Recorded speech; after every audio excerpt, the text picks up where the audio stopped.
Panginoon, gawin mo akong mas malakas sa harap ng mga problema. Lord, gawin mo akong mas malakas sa araw na ito.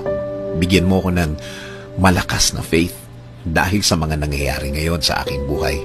Alam kong hindi ako dapat nakatingin sa mga mabibigat na problemang ito at sa iyo ako dapat nakafocus.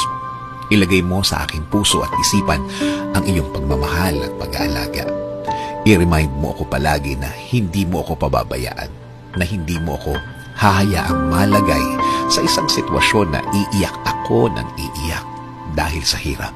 Alam kong babaguhin mo ang bawat araw ko. Alam kong ang lahat ng ito ay hindi magtatagal, magbabago at magbabago ito. At hindi mo hahayaan ako, Lord, na mawala ng loob sa mga araw na darating. Alam ko na lagi mo akong i-guide sa tama at tahimik na buhay. Lagi mo akong i-remind, Lord, na marami ka nang naitulong sa akin, na hindi mo ako pinabayaan ng mga araw na ako'y nahihirapan.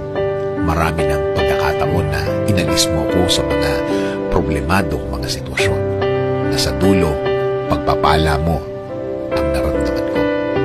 Alam ko, this faith of mine can move mountains, na hindi ako dapat papadaya sa aking nakikita, na dapat mag-focus ako sa iyo.